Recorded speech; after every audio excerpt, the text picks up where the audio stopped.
Hola, ¿qué tal? Bienvenidas, bienvenidos. Esto es CNN Prime y nuestros noticieros aquí en CNN Chile siempre comienzan con los titulares de la jornada, viernes 24 de marzo. El presidente Gabriel Boric se reunió con su par uruguayo Luis Lacalle en el marco de la Cumbre Iberoamericana. En la instancia abordaron temas de integración, intercambio comercial y el respeto a los derechos humanos. En tanto, el canciller Alberto Van Klaveren evitó responder sobre la demanda marítima de Bolivia y señaló que no quiere entrar en polémica alguna. La justicia ordenó incautar un vale vista de más de 2.000 millones de pesos del municipio de Santiago. El documento iba a ser utilizado para pagar una cuota de la ex clínica Sierra Bella. La alcaldesa Iracy Hasler reiteró su compromiso a cooperar con la investigación por el posible sobreprecio, mientras los abogados querellantes exigen que sea llamada a declarar como imputada. 5 de las 7 ISAPRES anunciaron un alza en sus planes. Las aseguradoras aumentarán sus precios en un 2,6% desde junio de este año. La cifra corresponde al techo máximo fijado por la autoridad. Eso sí, con Salud y Esencial serán las únicas ISAPRES que no van a aplicar el reajuste. Y el sorteo de la Copa Chile ya definió sus duelos y Colo-Colo jugaría su encuentro en el Estadio Monumental, pero como visitante. Esto porque su rival, el Santiago City de tercera división, no cuenta con un recinto adecuado. Aún así, las bases del torneo permitirían este cambio. Todo eso y más. Aquí comienza CNN Prime.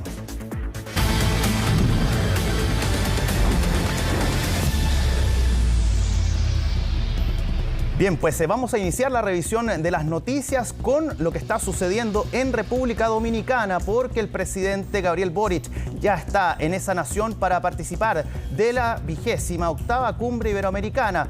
Ivo Goich está en el lugar, por cierto, ha viajado con la comitiva y nos cuenta todos los detalles. Ivo, ¿cómo estás? Muy buenas noches acá en Chile. Muy buenas noches, Felipe. En Santo Domingo, en la capital de República Dominicana. Sí, tenemos ahí unas complicaciones con el contacto con Ivo Goich porque, hemos tenido ahí una complicación con el audio. Sin embargo, comentarles que durante esta jornada el presidente Gabriel Boric ha sido parte de algunas reuniones, también algunas charlas en el marco justamente de esta cumbre iberoamericana que se está desarrollando en República Dominicana. De esos detalles nos va a contar Ivo Goich. Ivo, ya tenemos el contacto, entiendo, nuevamente. ¿Cómo estás? ¿Tú estás ahí, Felipe? Ahora sí, estamos en la Fortaleza Osama, donde se está realizando la inauguración oficial de la 28ª Cumbre Iberoamericana. Ustedes en pantalla en estos momentos están viendo los saludos oficiales del presidente de República, Abinader, quien está recibiendo a cada uno de los jefes y jefas de Estado de gobierno. Sí, tenemos nuevamente ahí una complicación con el contacto con nuestro compañero Ivo Goich, también con nuestro colega Claudio Ahumada, también que está allá junto con Ivo en el equipo que ha sido entonces en el despliegue, parte del equipo de CNN Chile que está desplegado allá en el sector, en la zona de República Dominicana, cubriendo esta cumbre iberoamericana. Estamos justamente esperando nuevamente retomar el contacto con Ivo, pero vamos a ir adelantando algunas situaciones que han ocurrido durante esta jornada en el marco de esta situación, porque a esta hora se está iniciando justamente esta cumbre. Vamos a escuchar las primeras palabras que entregó el presidente Gabriel Boric en República Dominicana. Esto también en el marco de algunas reuniones, charlas, seminarios que se realizaron en este marco. Incluso tuvo una reunión ahí con algunos jóvenes que, lo escucharon atentamente también en las palabras del mandatario chileno, pero se refirió con temas de la contingencia. ¿Qué señaló el presidente Gabriel Boric allá en República Dominicana? Escuchemos un poco de los que señalaba el mandatario chileno. ¿Su participación en la cumbre, presidente? Muy bien, tuvimos una muy buena reunión con el presidente Abinader y con el presidente también de Uruguay, Luis Lacalle Pou. Un encuentro con jóvenes de toda América Latina. Tenemos la inauguración y mañana ya es la cumbre propiamente tal. ¿O la mochila? Bien. Ivo, no sé si ya tenemos el contacto contigo para poder ir conversando con respecto a los tópicos que se han tomado o que se han evidenciado en la cumbre iberoamericana, cumbre que está iniciándose ahora, entiendo, en el lugar donde tú estás, ¿o no? Así es, Felipe. En la fortaleza Osama están llegando cada uno de los jefas de Estado, de gobierno, que son parte de los 22 países que conforman esta 28ª cumbre iberoamericana. Son recibidos, Felipe, por el presidente de República Dominicana, el local Luis Abinader, y también por el secretario general iberoamericano, el ex canciller del segundo gobierno del expresidente Sebastián Piñera, Andrés Alamanda. Hasta este lugar también en los próximos minutos debería llegar el presidente de la República de Chile, Gabriel Boric, porque el día de mañana ya comienza de manera oficial esta 28ª cumbre iberoamericana, que entre sus principales temas, Felipe, están abordar temas comunes, desafíos comunes en la región iberoamericana, como la crisis climática, la seguridad alimentaria, los derechos en el mundo digital y el comercio internacional. De hecho, el día de hoy el presidente Gabriel Boric, en la previa a lo que va a ser su participación en esta cumbre, dos reuniones bilaterales muy importantes, una de ellas con el presidente de Uruguay, Luis Lacalle Pou, y también con el presidente de República Dominicana, Luis Abinader. Quiero que pasemos a revisar las declaraciones que nos entregó hoy día el presidente Gabriel Boric, luego de estas reuniones y también de los temas que pretende Chile poner en la mesa en esta cumbre iberoamericana.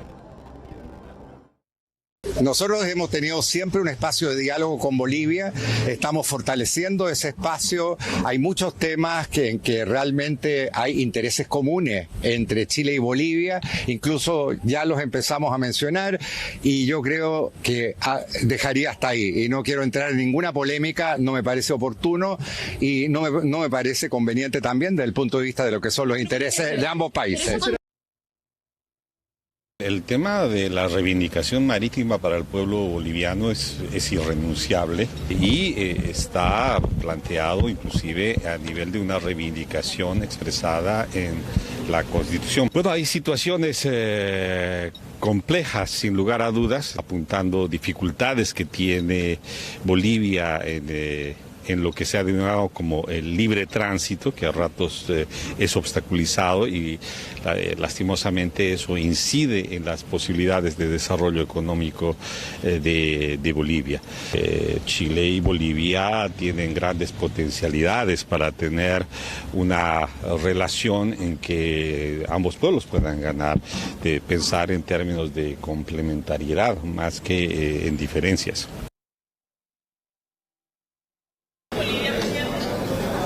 Siempre acercarnos más.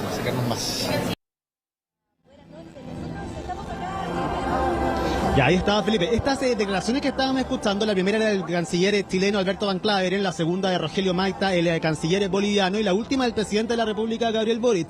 ¿En relación a qué, Felipe? A una propuesta realizada el día de ayer en la conmemoración del Día del Mar en Bolivia por parte del presidente de ese país, Luis Arce, quien planteó la posibilidad de reactivar el diálogo sobre la aspiración marítima de su país en paralelo a los problemas comunes que existen en materia de seguridad y también migración. A través de este planteamiento es poder generar nuevos vínculos bilaterales entre Chile y Bolivia de manera específica, pero poniendo temas que a Bolivia le interesan, y uno de ellos es esta aspiración marítima. Hay incertidumbre acerca de la postura que va a asumir Bolivia acerca de esta propuesta, en el sentido de saber si es que finalmente va a quedar supeditado el tema de poder trabajar en una mesa por la migración, teniendo en cuenta la crisis que se vive en la macrozona norte del país con el tema de la reconducción de aquellos personas que ingresan de manera irregular, que no son ciudadanos bolivianos, a los cuales no se puede reconducir finalmente a Bolivia y tienen que permanecer en nuestro país. Habrá que ver si es que la demanda marítima finalmente será uno de los temas que está sobre la mesa para poder negociar también mejoras en los temas migratorios. Día el presidente de la República, Gabriel Boric, ustedes lo escuchaban, esperan ir mejorando cada vez más estas relaciones a través de esta propuesta hecha por Luis Arce, mientras que el canciller chileno no quiso entrar en polémicas con el presidente boliviano, Luis Arce, quien también llegó hasta acá hace pocos minutos al Fuerte Osama para ser parte de la inauguración de la cumbre iberoamericana. El tema de la migración, Felipe, no está dentro de los contemplados como oficiales dentro de esta 28ª cumbre iberoamericana, pero de todas maneras va a ser un tema que se va a dar varias veces. De hecho, en las distintas reuniones bilaterales que tengan los países, nosotros pensamos, por supuesto, en nuestra situación, en el Cono Sur, en lo que está pasando en estos momentos en Venezuela, en Chile, en Bolivia, en Perú. Sí, ahí tuvimos nuevamente un desliz ahí con el audio, un inconveniente con el audio del despacho de nuestro compañero Ivo Goich allá en República Dominicana. Hablaba de un tema muy importante, que es el tema de la migración irregular. Ivo, entiendo que ya retomamos el contacto. ¿Sí? Sí, ahí sí, Felipe. Ahora sí, sí, es por eso te digo, el tema de la migración va a ser uno de los que se va a dar, por supuesto, en cada una de las reuniones bilaterales, no solamente las que sostenga el presidente de la República, Gabriel Boric, y el canciller, que el día de hoy tuvo importantes reuniones bilaterales con los cancilleres de Perú, la canciller de Perú, el canciller de Bolivia y el canciller de Venezuela, para poder trabajar finalmente en estos planteamientos que permitan regularizar la situación migratoria en el norte de nuestro país. Mañana muy temprano por la mañana, entonces, Felipe, en el Centro de Relaciones Exteriores de República Dominicana comenzará de forma oficial la 28ª Cumbre Iberoamericana, donde el presidente Gabriel Boric, por supuesto, va a exponer frente a los 22 líderes y lideresas que están acá en República Dominicana. Ivo, solamente antes de cerrar este despacho, solamente consultarte, ¿está descartada una reunión entre la delegación chilena y la boliviana en este marco, no? A nivel de Cancillerías existió esta reunión el día de hoy. Sí, ahí nuevamente tenemos un problema ahí con el audio de nuestro compañero Ivo Goich. Bueno, sin embargo, ya hemos tenido ahí un análisis completo de lo que ha sido estas primeras horas del presidente Gabriel Boric en la República Dominicana, y en el que se han establecido algunas reuniones, entre ellas, por ejemplo, lo que ha sucedido entre los cancilleres, entre los pares. Estamos hablando de los ministros de Relaciones Exteriores, tanto de Chile, Alberto Van Claveren, como Rogelio Maita, por parte de Bolivia, y por eso es que escuchábamos las reacciones posteriormente. Ivo, entiendo que retomamos el contacto. Sí, ahí, ¿me escuchas, Felipe? Sí, te escucho perfecto, Ivo. Ah, sí, perfecto. Bueno, vemos en imágenes que siguen llegando los distintos líderes acá hasta la inauguración de esta cumbre iberoamericana. Yo te decía, las bilaterales fueron el canciller con Venezuela, Perú y Bolivia. El presidente Gabriel Boric posiblemente tenga algún encuentro en alguna recepción, y quizás mañana también en la misma cumbre con Luis Arce, pero oficialmente no hay una bilateral que esté fijada. De hecho, mañana el presidente tiene bilaterales con el presidente de España, Pedro Sánchez, y también con el primer ministro de Portugal, António Costa, dentro de lo que va a ser su agenda del día de mañana. Perfecto, pues Ivo Goich, desde República Dominicana, tú nos vas contando todos los detalles de lo que vaya a producirse durante la jornada de mañana, cuando ya estén los mandatarios reunidos en República Dominicana en el marco de esta cumbre iberoamericana que los reúne en ese país. Ivo, que estés muy bien. Bien, pues si vamos a seguir con otras informaciones. Preocupación existe en el puerto de San Antonio tras conocer un informe de la ONU que lo cataloga como un punto importante de traslado de droga y precursores. Panamá, México y Europa son algunos de los puntos donde llega el tráfico que sale desde este punto. Los detalles en el informe de Belén Saldías. Miles de toneladas son las que se movilizan desde y hacia el puerto de San Antonio cada año. Una diversidad de cargas que ocultan una realidad. Así lo da cuenta un informe realizado por la ONU, el cual lo posiciona como uno de los lugares con mayor exportación y tráfico de cocaína. Nosotros aparecemos como puerto de origen y estamos un poco a mitad de camino entre la oferta y la demanda de droga, porque nos utilizan como uno de los canales de distribución. Sale de San Antonio, se va por el Pacífico al norte y también cruza por Panamá hacia Europa. En definitiva, el informe indica que la cocaína y otras sustancias ilícitas son parte de las exportaciones que se realizan desde el puerto de San Antonio hacia países como Panamá, México o el continente europeo. Para esto se oculta la droga en los containers, y debido a lo difícil que podría ser la fiscalización, los traslados se realizan con éxito. Es el puerto que más carga mueve en Chile. Tiene un lugar dentro de la costa oeste, por lo tanto muchas de las naves que llegan acá pasaron antes por Perú, por Ecuador, por por Colombia. Si bien es cierto, hay cosas aquí que exceden nuestro rol de autoridad portuaria, nuestros mismos terminales. Para la investigación lo que estamos haciendo es facilitar y coordinar a los distintos actores que sí pueden fiscalizar. Así también lo dan cuenta los trabajadores portuarios, los encargados de mover los containers, pero que no tienen las facultades para inspeccionar el contenido de esa carga. Su trabajo solo se remite a cargar o descargar. Nosotros vemos un contenedor con una numeración que es única, pero desconocemos la carga que hay adentro, por lo menos la línea de trabajo, digamos, del traslado de la carga. No se sabe comúnmente lo que lleva adentro porque ningún lado lo dice. Existen distintos actores, desde las líneas navieras o los armadores, como lo hablamos nosotros, la misma gente de cada uno de los terminales portuarios, que requiere un tipo de documentación. Una situación que genera preocupación tanto de las autoridades, pero también de la ciudadanía, quienes piden mayor fiscalización en este lugar, que además es considerado el puerto más importante del país. Totalmente sorprendido porque en realidad nosotros esperamos que siempre San Antonio se destaque por otras cosas y no por este tipo de noticias. Falta fiscalización. Es muy poca. 2 perros, un escáner es poco. Creo que a nosotros como ciudad puerto, creo que aquí está fallando parte la autoridad fiscalizadora o están haciendo vista gorda. Entiendo que es un puerto muy visitado, que pasa mucha mercadería, pero parece que falta personal. Solicitud de una mayor fiscalización a la que se suman también parlamentarios de la zona, quienes señalan que se deben mejorar las coordinaciones entre los encargados de esta tarea para que las cifras disminuyan. Creemos que debe reforzarse y hacerse un plan especial de seguridad coordinado con la Armada, con Aduana y la Policía de Investigaciones para combatir y hacer un plan de intervención del puerto de San Antonio, porque consideramos clave de cerrar esta puerta de entrada y este lugar para el comercio ilícito. Solicitar una mayor intervención policial en el lugar y llamar a las autoridades a que ejecuten un robusto plan de acción en el corto, mediano y largo plazo.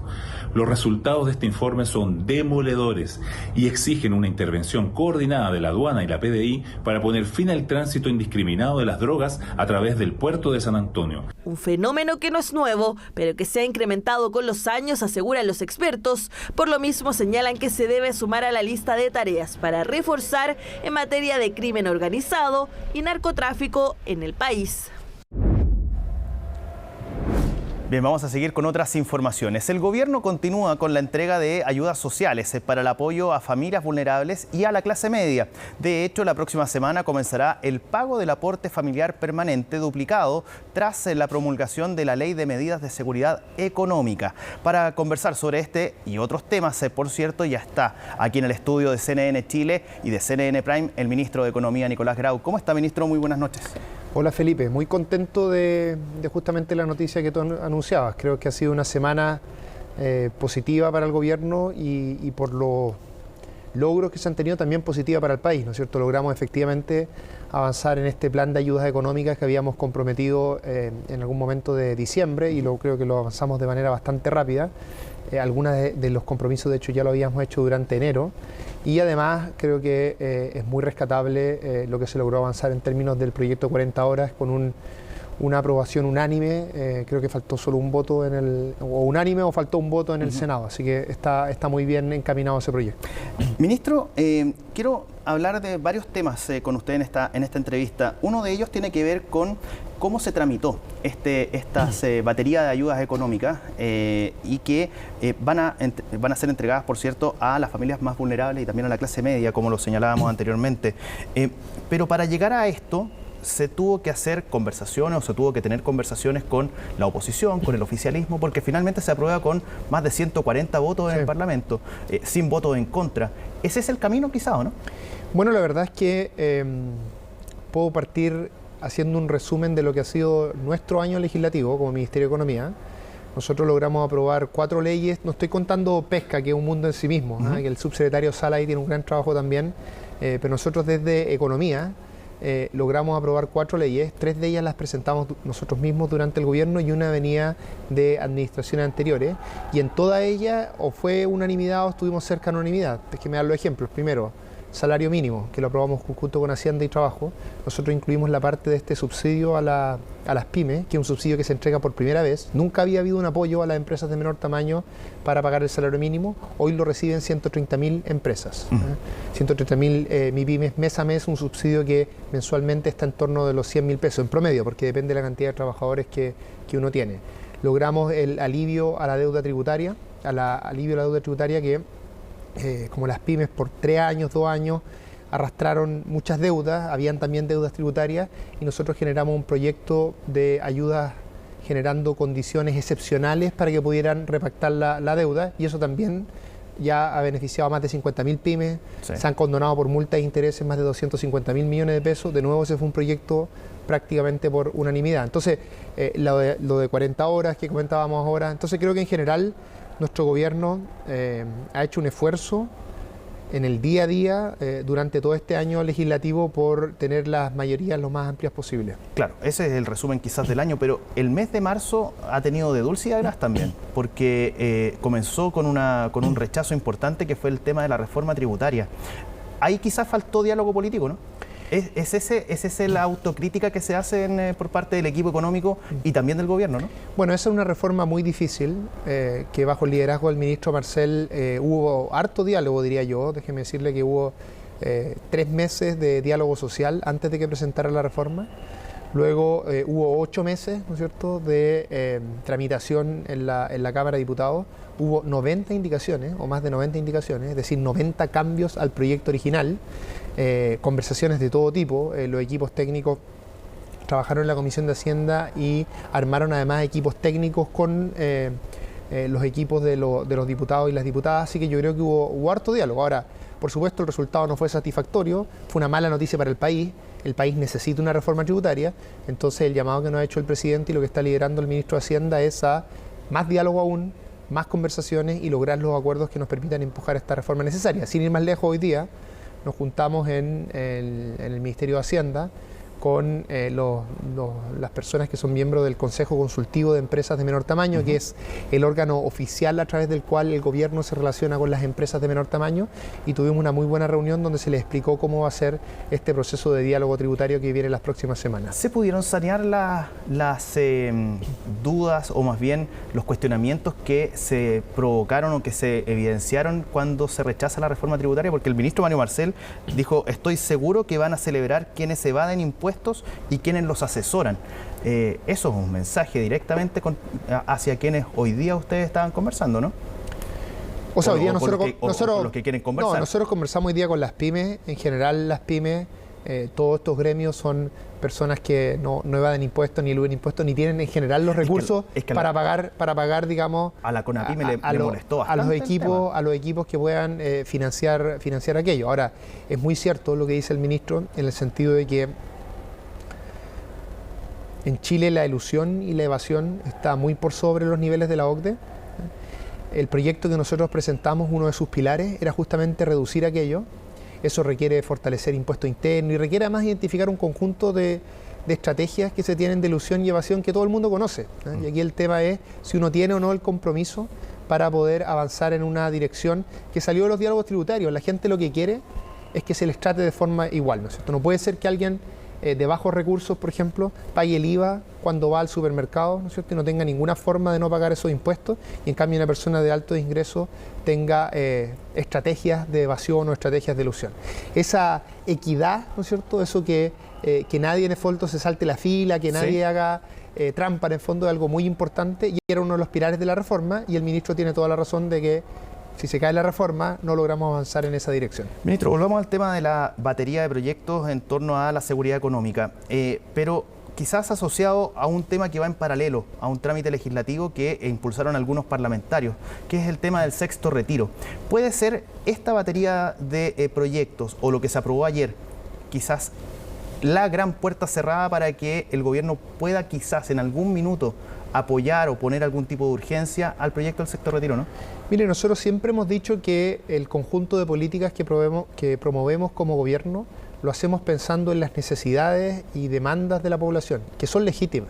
Sabemos que llevamos algunos años, ¿no es cierto?, difíciles en términos económicos, de la pandemia, después de esta economía que nosotros heredamos muy sobrecalentada, con inflación, que fuimos logrando contener esa inflación, vamos en una trayectoria positiva, hemos logrado tener buenos datos también en términos de actividad, de empleo, de inversión, pero eso hay que mantenerlo, y las familias han hecho un esfuerzo muy importante.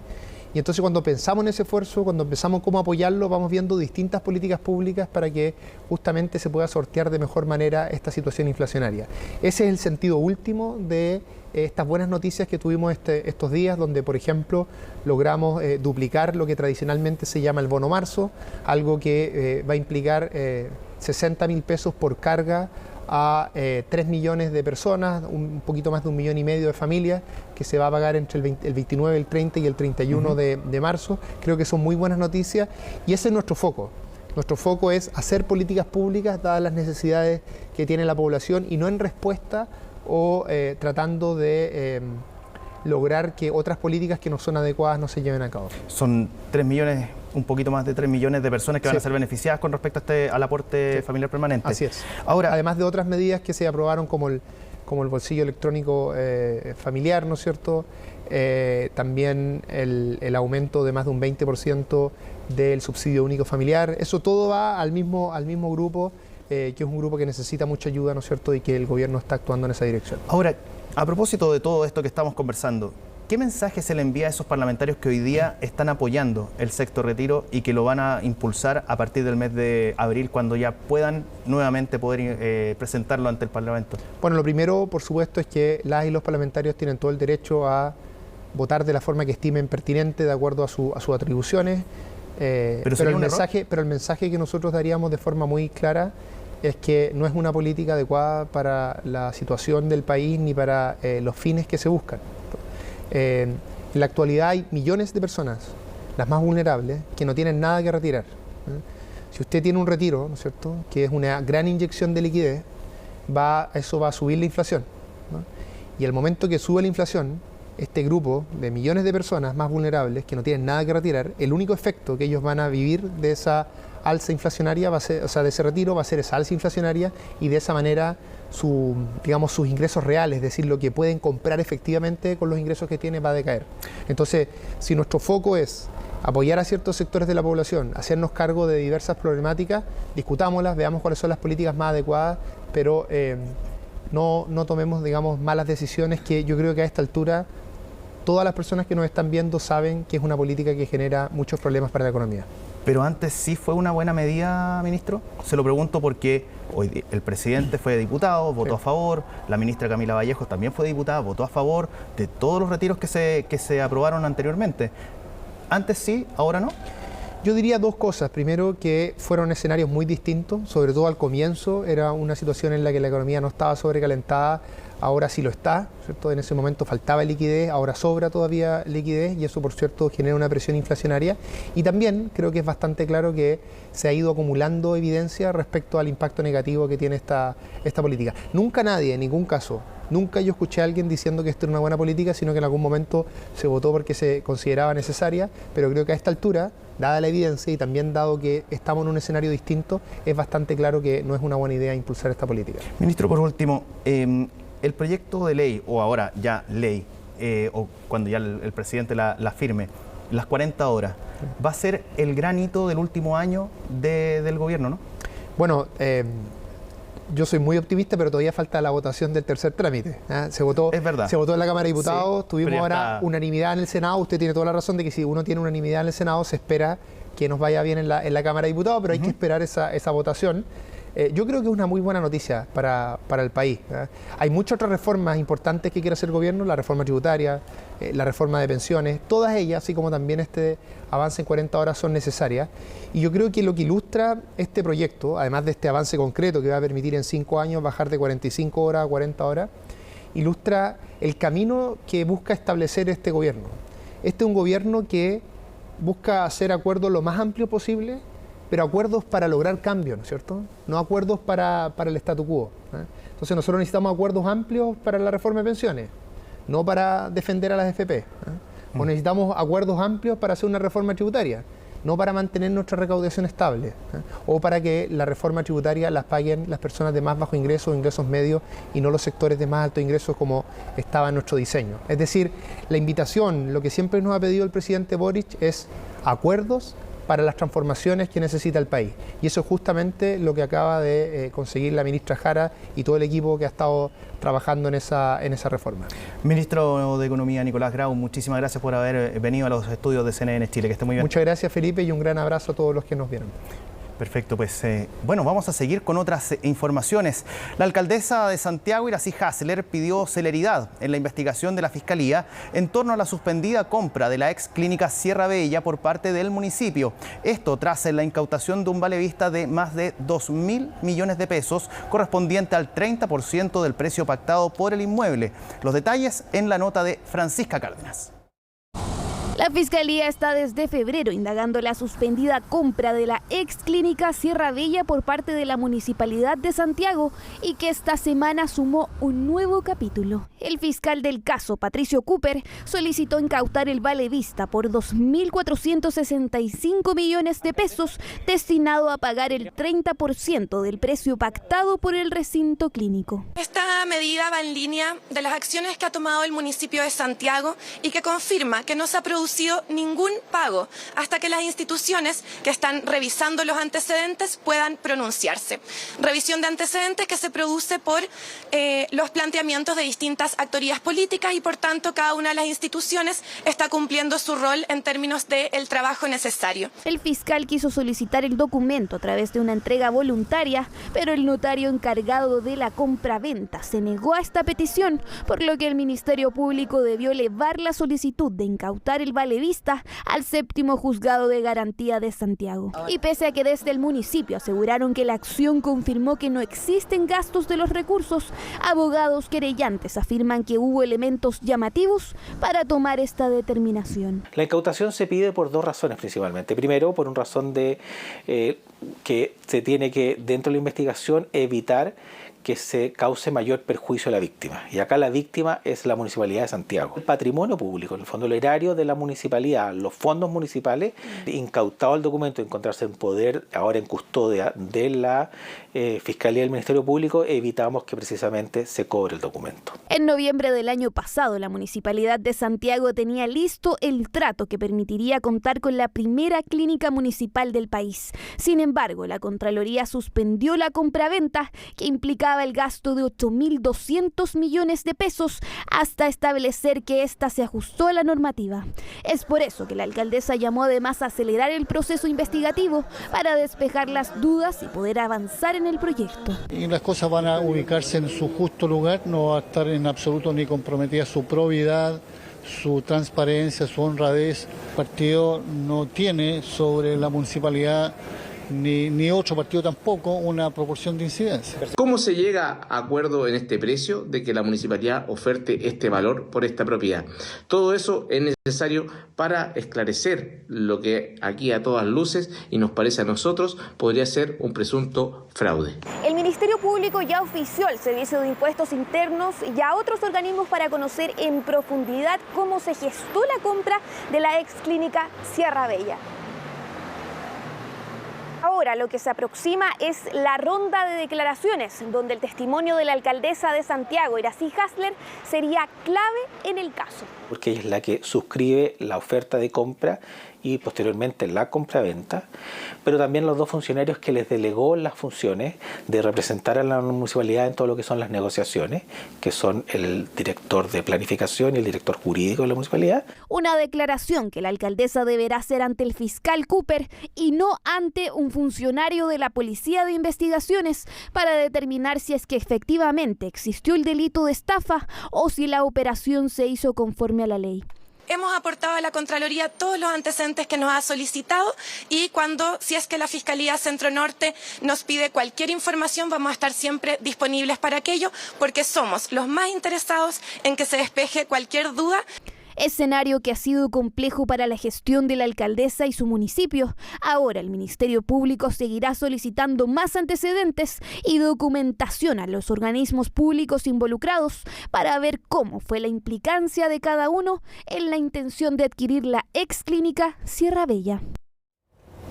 Bien, ponga atención a esta información porque 5 ISAPRES van a aumentar el precio de sus planes base de salud en un 2,6%, el porcentaje máximo permitido por la Superintendencia de Salud. Una alza que se registra en medio de la crisis de las aseguradoras y la espera del mecanismo del ente fiscalizador para el reajuste de la tabla de factores. Ángela Rayman reportó este tema y nos cuenta en este informe. A partir del mes de junio, las ISAPRES se podrán aumentar el valor de sus planes bases en un 2,6% máximo, cifra decretada por la Superintendencia de Salud que considera el promedio del incremento de gastos y la entrega de las licencias médicas por parte de las aseguradoras. Que se genere un indicador por parte de la Superintendencia con elementos objetivos, ya que permitan contener las alzas y no traspasar todos esos costos a los usuarios. El precio final del contrato de ISAPRE tiene 3 componentes: el precio base, la tabla de factores y el costo de la prima GES. Esto está fuera de las opiniones que yo pueda tener, es un aspecto que está regulado. Son 5 las instituciones de salud previsional que considerarán este incremento del 2,6%, a pesar de que en un inicio habían sugerido algunos montos que iban muy por encima de esta cifra. Por ejemplo, las ISAPRES Cruz Blanca, Vida 3 y Banmédica habían propuesto un incremento del 11%, 8% y 5% respectivamente. Sin embargo, ahora todas se deberán respetar este límite otorgado. Por su parte, Consalud y Esencial no aplicarán un reajuste durante este periodo. Que aquellos que sobrepasan, entonces tienen que bajar al 2,6 porque tienen que hacer más eficiencia en sus costos. La Superintendencia de Salud verificó que el incremento real de costos es igual o superior al máximo permitido, lo que se explica por el mayor uso de prestaciones y licencias médicas como efecto de la pospandemia. Durante el año 2022, las ISAPRES aumentaron el costo de sus contratos un 7,6%, monto que se traducía por el congelamiento del valor de los planes durante los momentos más críticos de la pandemia. Luego subió el costo de la prima GES, en algunos casos incluso sobre una UF. Yo opino que es mucho, puesto que estamos pagando bastante. Lo ocupo muy poco, gracias a Dios, soy de buena salud, pero es una estafa. Todos los planes son en UF, entonces va subiendo también cada cierto tiempo. Entonces, que sigan aumentando más también es perjudicial para uno. Hay que aceptarlo, los que queremos seguir en ISAPRE y ver lo que pasa, tendremos que aceptarlo nada más. Pero te digo que encuentro que, como están las cosas, hija, encuentro que no deberían hacerlo. No estoy de acuerdo. Yo estoy pagando en forma independiente y esto me sube cada vez más, no estoy percibiendo un monto fijo mensual, me complica bastante, la verdad. ¿Ha pensado en desafiliarse? Sí. Seriamente. Solo entre enero y febrero de este año se han desafiliado más de 111.000 personas de su ISAPRE, número que refleja la crisis por la que pasan las aseguradoras. En paralelo, la urgencia está puesta en el mecanismo que entregue la Superintendencia para el ajuste de la tabla de factores y la devolución de eventuales excedentes. Digamos que no cambia mucho la situación en la que están las ISAPRES hoy día, ni para mal, ni tampoco soluciona esta crisis que hemos visto hoy día en esta jornada, incluso lo que dice relación con la aplicación del fallo de tabla de factores. Me parece que las ISAPRES van a poder ver, mientras no se materialice esta devolución, algunos números favorables. Hay problemas de gestión en las ISAPRES, los altos gastos administrativos, también la forma de pago a los prestadores. Y yo llamaría a las ISAPRES que pudieran responsabilizarse de esas prácticas y no restarse de estas instancias, porque eso es negar finalmente la responsabilidad que han tenido dentro de esta crisis. El Ejecutivo también está trabajando en una ley corta de ISAPRES en el Congreso, proyecto que pretende, según las autoridades, controlar la crisis que traspasan las aseguradoras y fortalecer el sistema de FONASA. El próximo lunes, el fiscal nacional Ángel Valencia se reunirá con el alcalde Rodolfo Carter para abordar la polémica entrega de información de las denominadas narcocasas en la Florida. Esto mientras se continúan las repercusiones tras el sumario que abrió el Ministerio Público en contra del fiscal que envió los antecedentes. Veamos los detalles en el informe de Valentina Nieto. Vamos a conversar respecto a este tema. Nos acompaña el director nacional de la Asociación de Fiscales, Ernesto Navarro. Gracias por estar junto a nosotros.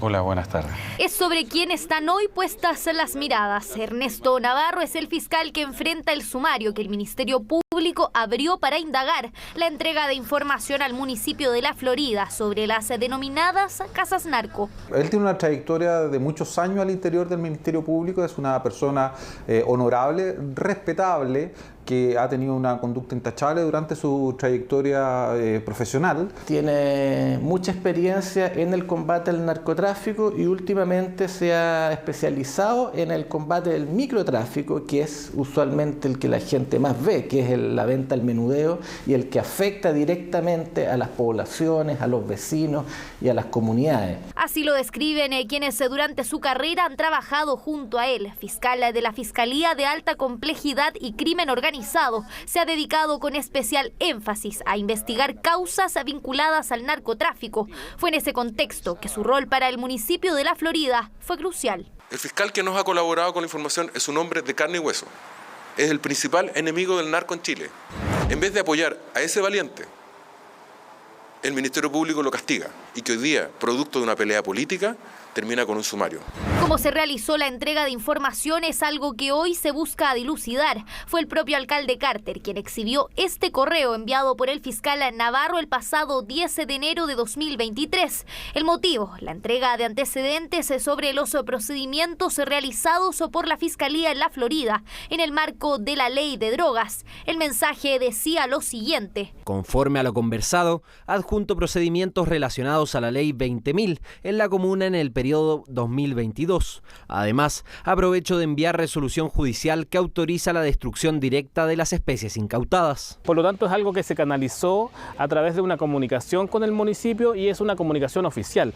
Los correos electrónicos de los fiscales, como sus teléfonos, son teléfonos y correos electrónicos oficiales, fiscales. Por lo tanto, no hay ninguna irregularidad ahí. Al contrario, veo una buena práctica que los organismos que tienen puntos en común respecto de algún problema que afecta a la sociedad, se coordinen para solucionarlo de la mejor manera posible. Creo no conozco a ningún fiscal en Chile que no haya mantenido comunicaciones con las autoridades comunales. Todas las causas que han sido ventiladas en un tribunal, en una audiencia pública, son de acceso para toda la comunidad. Y es que según explican los expertos, la coordinación entre estas entidades es algo habitual. La duda es ahora si esta polémica podría inhibir que los fiscales continúen entregando información a los municipios, algo a lo que el propio fiscal nacional intentó poner paños fríos. Insisto, los fiscales vamos a seguir compartiendo información con los municipios para rendir cuenta del trabajo que realizamos, para poder transmitirlo a la comunidad, para que la comunidad sepa qué es lo que estamos haciendo. Yo creo que acá lo fundamental es que el Estado esté coordinado, y lo voy a insistir porque creo que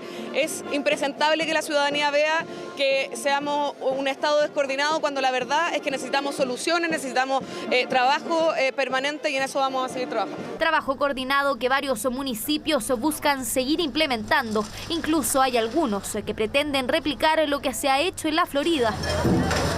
Le pedimos esta información a la Fiscalía para que nos aclare si cuenta con información que nos permita tener la certeza de este tipo de viviendas como para poder también proceder con la demolición de narcocasas en la comuna. Respecto de la actividad de los narcos, el fiscal nacional, al reiterar que seguirá trabajando colaborativamente con los municipios, solo aclara algo que se viene haciendo hace mucho tiempo. Polémica que este viernes el fiscal nacional abordó con la Asociación de Fiscales. ¿Qué tipo de información se puede entregar?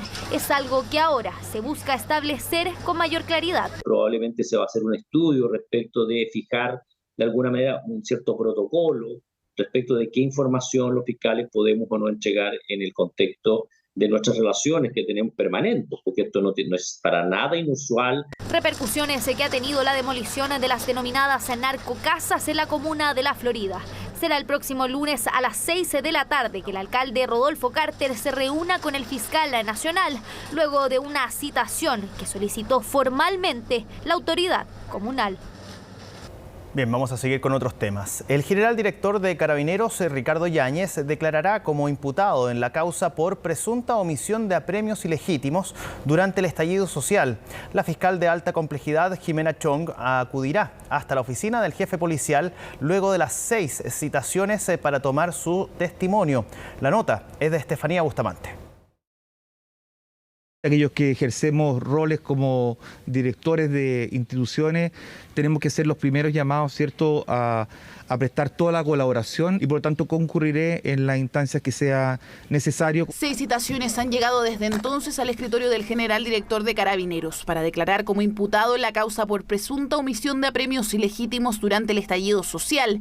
Casi 7 meses después, la máxima autoridad policial dará su testimonio este lunes. Significa que hay una autoridad estatal actual que no está cumpliendo con los deberes mínimos de concurrir a la justicia, y lo que yo espero como querellante es que exista una formalización después de esta declaración. El general director se excusó en varias oportunidades, por ejemplo, cuando apeló al Código del Procedimiento Penal para dar su testimonio desde su despacho. Allí llegará la fiscal de alta complejidad Jimena Chong, a cargo de la causa que inició en 2021, año en que Yáñez se desempeñaba como jefe de orden y seguridad de Carabineros. Pudimos identificar en su momento que Carabineros de Chile, el alto mando, en particular el general Rosas y el general Yáñez, tenían antecedentes de que estaban ocurriendo violaciones de derechos humanos y no adoptaron las medidas para que esas violaciones de derechos humanos cesaran. En la práctica yo creo que él era quien realmente dirigía Carabineros y no el señor Rosas, ya en su calidad de director de orden y seguridad. Las jefaturas de zona de él dependían, él fue un hilo conductor durante todo ese tiempo, a diferencia de Rosas, que llega producto de una crisis. No es la primera vez que el jefe policial declara como imputado en una causa vinculada al estallido social. A fines de 2019, Yáñez dio su testimonio en una investigación por posibles crímenes de lesa humanidad. Cuando se citó en agosto por primera vez, justamente la ministra, él y otras autoridades, la ministra Vallejos, dijeron que se iba a entregar toda la información. Vamos a estar atentos y atentas al curso de la investigación, que tienen la obligación y el mandato de colaborar con la justicia. Y no fue así. No fue así, como que ya antes hemos tenido que actuar, reiterar, igual que al igual que el Ministerio Público, que se trata de sus generales ahora. Esto ya no son los generales de Piñera. Por eso la abogada ha solicitado a través de la Comisión Interamericana de Derechos Humanos que el Estado informe sobre las razones jurídicas que tuvo Yáñez para ausentarse reiteradamente. También pidió una reunión con la ministra del Interior, Carolina Toá, que este lunes le fue denegada por motivos de agenda. La verdad es que es muy complejo que un general director de Carabineros no colabore con la justicia. No creemos que corresponda que el general Yáñez se mantenga en su cargo. En su declaración por la causa de lesa humanidad, el general planteó que como jefe de zona y seguridad, su rol fue de planificación. También descartó un ataque sistemático de la institución policial hacia la población civil, testimonio que podría repetirse en la citación de este lunes. No es posible suponer, creer que el alto mando, que el señor Yáñez no sabía de estas situaciones. Cuando uno dice quiero colaborar, eso es colaborar. Lo otro es simplemente cumplir. Entonces aquí yo no veo un ánimo real de colaboración del alto mando. En una causa que inició 1 año y 6 meses después del estallido social y que busca comprobar si hubo omisiones del alto mando, algunas pistas que podrían revelarse este lunes al mediodía, cuando en el tercer piso de Centeno 1196 declara el general Ricardo Yáñez. 600 mujeres al año mueren por cáncer cervicuterino en Chile, por cierto. Cifras que dejan desafíos en testeos y que se entregan en el marco del día que busca crear conciencia sobre esta enfermedad. Más detalles en el informe de Natalia Muñoz. Yo trabajo, soy viuda, tengo 6 hijos, no tenía tiempo de hacer estas cosas y uno se deja de tener tiempo para uno, se deja de querer. Y me vine a hacer un septiembre aquí mismo, en esta misma sala, y en noviembre me llaman que tengo cáncer. En ese momento, la vida de Rosa cambió para siempre. A los 60 años fue diagnosticada con cáncer cervicuterino. Hoy, 12 años después, puede decir que es una sobreviviente, esto solo gracias a la prevención. Soy una sobreviviente, estoy muy feliz porque tuve latino de escuchar que alguien me dijo que hay un operativo en el consultorio para hacerse el PAC y yo nunca me lo había hecho, ya tenía 60 años y pasé toda esa vida sin preocuparme. 2 mujeres al día mueren por cáncer cervicuterino y es el 4º cáncer más común en las mujeres del país. En su mayoría se produce por el virus del papiloma humano, una infección que se transmite vía sexual donde los hombres son portadores, pero pocas veces desarrollan síntomas. La buena noticia es que si este cáncer se diagnostica en etapas precoces, las pacientes se logran curar sobre el 90% de los casos. Es un cáncer provocado por el virus papiloma humano, que es un virus que se contrae a través de la actividad sexual.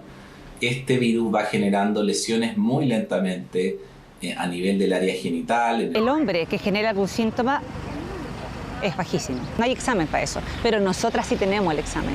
Entonces, nosotras somos las que en el fondo, que somos las que tenemos más mortalidad, podamos tener este examen del papiloma. Los objetivos son claros: detección temprana y el tratamiento de lesiones precancerosas. Las mujeres deben acudir a hacerse el examen Papa Nicolau desde los 25 hasta los 65 años. Además, desde los 30 es importante realizarse el PCR virus papiloma humano o VPH. Ambas pruebas toman menos de 5 minutos. La cobertura es bajísima, 40%. No hemos alcanzado nunca la meta que corresponde con el Papa Nicolau.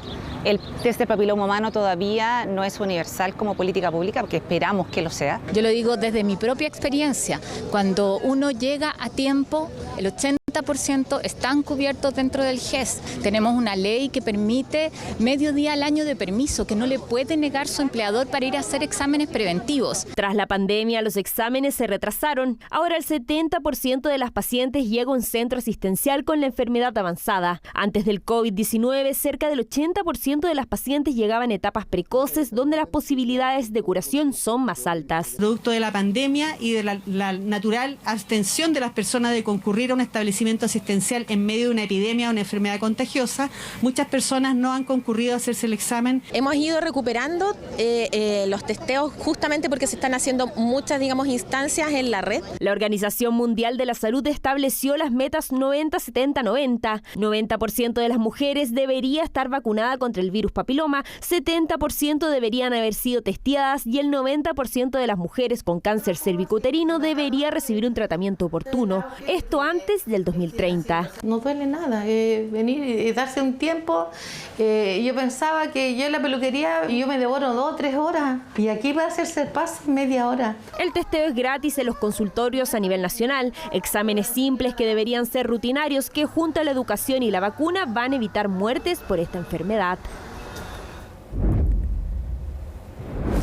Vamos a seguir con otras informaciones. El próximo 7 de abril comenzará la franja televisiva para las elecciones de consejeros constitucionales.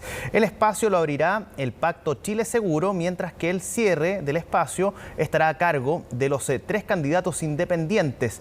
¿Cuáles serán los focos de cada franja? ¿Quiénes serán los protagonistas del espacio? Lo revisamos en el informe de Paul Follert. Mezclamos las balotas.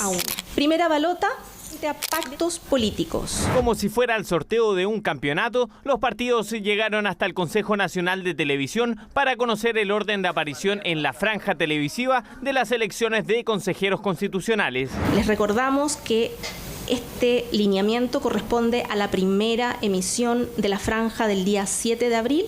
Atrás quedarán los espacios de menos de un segundo, ya que con la nueva ley se aseguró al menos 5 segundos por bloque para los candidatos con menos tiempo de aparición. ¡Trabajo! ¡Trabajo! ¡Trabajo! ¡Trabajo! ¡Trabajo! Ya no existe el problema que se había dado en votaciones anteriores, en donde solamente se dan cuadros. En este caso, cada uno de los participantes va a tener un tiempo suficiente para poder presentar su contenido programático, su contenido de franja. Franja que deberá abrir el Pacto Chile Seguro, que en 9 minutos aproximadamente buscará concentrar sus mensajes en los problemas de seguridad, al igual que el Partido Republicano, quienes apostarán por destacar a las figuras más competitivas, como los candidatos de la región metropolitana, además del fundador del partido, José Antonio Kast. En ambas franjas incluirán críticas al gobierno del presidente Boric, haciendo alusiones a los indultos. Nuestro pacto es el único de todos los que están presentes en estos partidos políticos y pactos que estuvo por el rechazo pero que además defendió un nuevo proceso constituyente. Por lo tanto, nuestra campaña indudablemente que va a estar enfocada en recuperar el Estado de Derecho para poder vivir en un Chile en paz y en tranquilidad. Que es como recuperar Chile, recuperar la seguridad, recuperar la economía, vivir sin miedo. Y la verdad es que cuando imitan lo bueno. Y eso han estado haciendo varios de los otros candidatos o varios sectores, finalmente imitando lo que ha estado haciendo el Partido Republicano. En la otra vereda, la apuesta para la franja es clara: dejar atrás la Constitución del 80 y avanzar en un Estado social y democrático de derecho. Pero dejarán claros los matices entre ambas listas del oficialismo. Todo por Chile apostará por un electorado de centro-izquierda, enfocándose en conceptos como los cambios con responsabilidad. ¡Acción!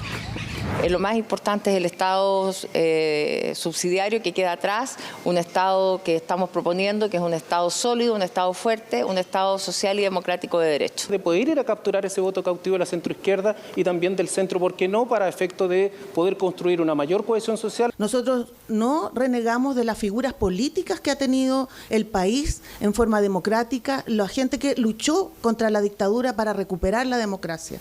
De eso nosotros nos sentimos orgullosos. Las candidaturas deberán enfrentar el desinterés en el nuevo proceso que ha quedado reflejado en las encuestas. De ahí que la franja que comienza el próximo 7 de abril. Y les queremos hacer una invitación a escuchar el nuevo capítulo de Minutos Constituyentes, el nuevo podcast de CNN Chile.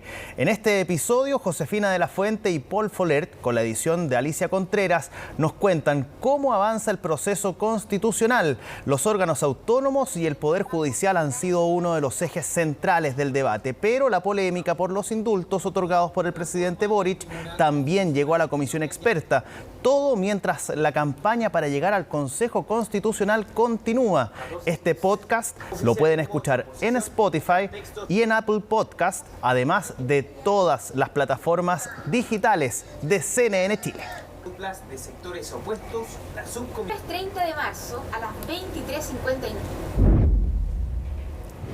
Bien, pues hecha la invitación para que usted siga todas las plataformas digitales y, por cierto, Minutos Constituyentes con nuestros compañeros que han estado ahí trabajando para poder entregarles todos los detalles de este proceso nuevo de materia constitucional. Pero los queremos dejar invitados para que sigan en la sintonía de CNN Chile, porque terminando aquí CNN Prime, inicia CNN Tiempo con la conducción de Daniela González y después, tal como lo decía Pablo Figueroa, viene CNN Magazine. Así que la invitación ya está hecha. Viernes 24 de marzo, así estuvo nuestro país y el mundo. Somos CNN Chile. Muy buenas noches.